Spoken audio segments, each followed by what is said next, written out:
Crowd of 20,738 marks the 44th consecutive sellout at Q2 Stadium, extending the 44, league's longest active streak. We'll start with an opening statement from head coach Josh Wolff. Josh? Really proud of the guys. Obviously, there's a lot going into that game. A lot of suffering, a lot of grinding, a lot of pushing, pushing the limits in a lot of ways. The first 11, pushed as hard as they could. Obviously, we had some stress in the first half with dealing some balls behind us, but I think both sides would say it was physically taxing. So a lot of opportunities for both teams. I don't think that's what you want to see every week, but it was really really good to be on the right side of it, and a lot of credit goes to the players. I mean, first and foremost, they hung in there, they grinded. The fans, again, incredible spirit. Obviously getting Seba in there, you can feel the emotional lift that he brings. You could feel it from the fans. So. That's a big part of it. That's 9 points out of the last 12, 3 out of our last 4, home and away. So, we just got to keep building off. Obviously the performances. This was a good performance, but there's lots of things to clean up. But important. When it's like this, you find ways to get the result, and the guys did. And we got to rest up quick, and we've got some dinged up guys. I think they're absolutely exhausted, so we got to be mindful of that in the coming 48 hours and put as fresh a group out there as we can. But really proud and pleased with their ability to fight for tonight's 3 points. Phil West? First of two here. Sure. Yeah, the full Argentine in the 60th minute, triple sub, just kind of the thought process behind that, and just getting Seba as much of a run out as you did. And That's obviously that worked out. Yeah, I think that's part of it, getting 7 minutes. We knew we could probably max out at 30, so the team was actually probably picking up a little momentum. I was a little reluctant to make all 3, but they work off each other, they work with each other. So I think Diego gave a good shift. I was pleased that he was able to contribute 60 minutes. He looked like he was hanging in there, and I think Ethan also puts together a couple really solid performances in Houston in this. And I think Seba is Seba. He finds ways to score goals right away. You can see he's man marked. He's followed around the field. It becomes quite challenging. So we're going to face that again. But they find ways to score, run a play, obviously set pieces, and I think proud that they were able to come in and contribute and obviously grab the win. Yeah, and then a little surprised that the Ring was in there with the looked like a groin thing in the last game, and then Rado comes on at halftime. Looks like he gets some kind of wrist or shoulder injury right away, and then comes back. Rado had thoughts on those two? Yeah, Rado dislocated his shoulder, and they popped it back in. He'd had that previously. Alex, again, from the game in Houston, it was merely soreness. So he said that actually when he came off the field against Houston, he said it's nothing that should harm him, and we would just monitor the next couple of days. And with the high performance staff, he met every test and obviously trained full the day before. So once he's a machine. He finds ways to kind of grind through it. And tonight he physically was exhausted in the first half. We were expecting him to come out maybe at the 60th. So they put a lot in. How we were dealing with them was challenging, obviously, in the first half. So that was more about managing his minutes and trying to keep him available for the next game as well. Colby? Just with Drucy's mere presence, just what does that provide? Just him just being on the field. Yeah, I think it provides obviously energy and belief and obviously his quality. I think those are things. The players can feel that. The energy in the stadium is immediate. I think the fans are incredible. They always are. But Seba has built that in a way over 18 months that's quite clear. And he's been out for a month, so it's going to take him a little bit to get up to speed. But you can see right away he comes in and he's able to contribute. We got to find.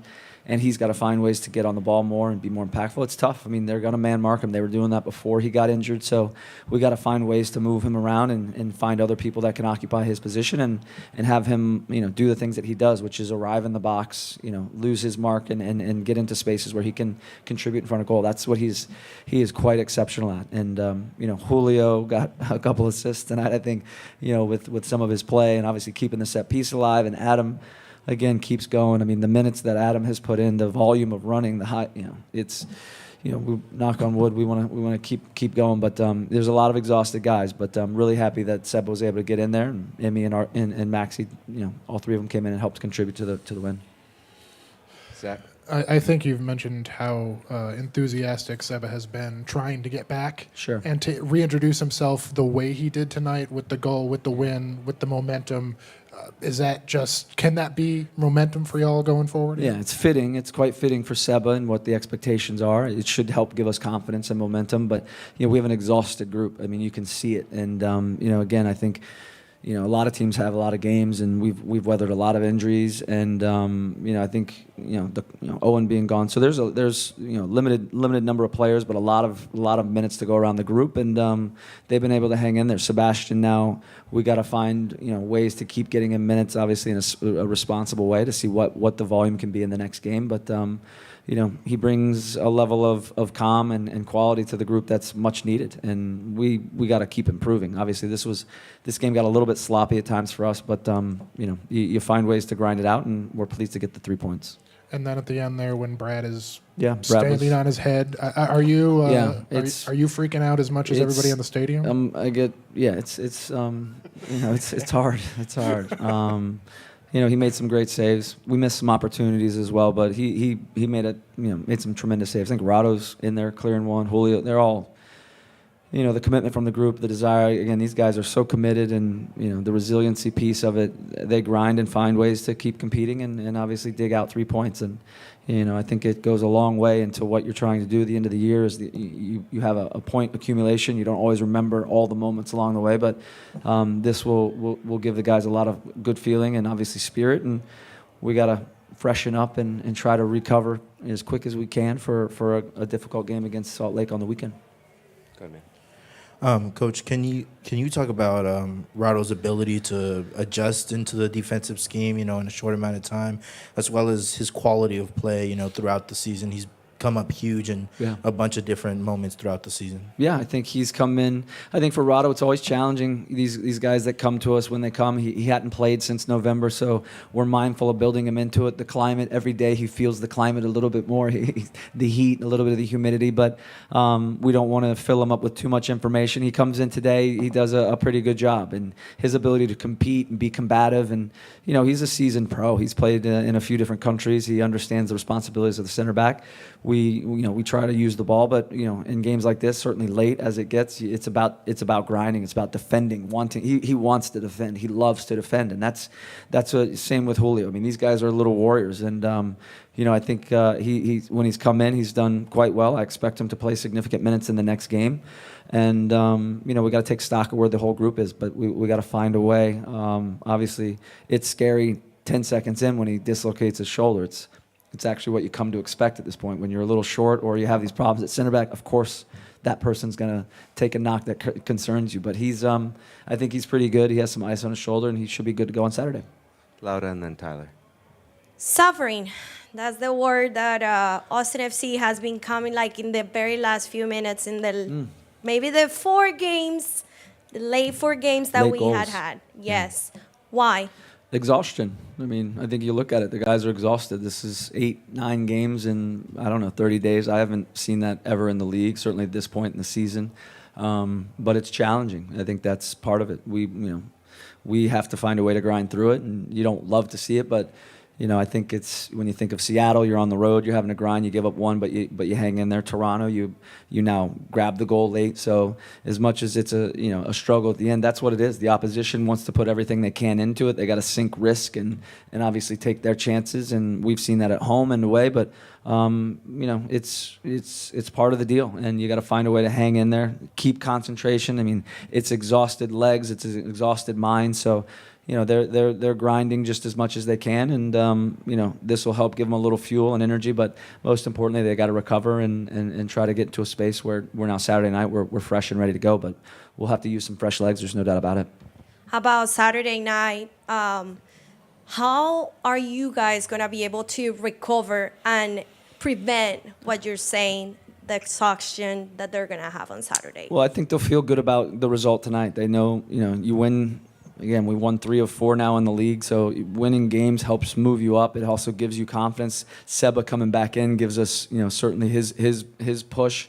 Our St. David's Performance Center is a critical part of our recovery. We have so many things in there. You know, we're going to utilize everything we got. We got hyperbarics, we got cryotherapy. Obviously, these guys won't do a large amount in the next 2 days. So it's as much getting the mind rested as it is the body. And you know, along the way, we got to talk a little bit about Salt Lake and get ready for what we expect them to look like. But rest, hydration, food, get sleep, and stay hydrated. Those are the most critical things in the next 48 hours. And we'll put out a team that's ready to push and grind, and you know, try to put, you know, this stretch of Saturday, Wednesday, end it with a good note. Tyler? Josh, I know you talked about Brad Stuver's performance tonight already, but given the injuries on the squad this year, I think it's kind of been overlooked how important Brad has been to gluing this thing together through these tougher times, per se. And tonight I just feel like, do you see that performance kind of happening as it did? Yeah, I think, you know, this is Brad's third year being a starting goalkeeper. He's seen and experienced a lot now. You know, he's an experienced goalie that he's been in the league 10 plus years, but you know, being the starter carries different responsibilities, different weight. His leadership is growing.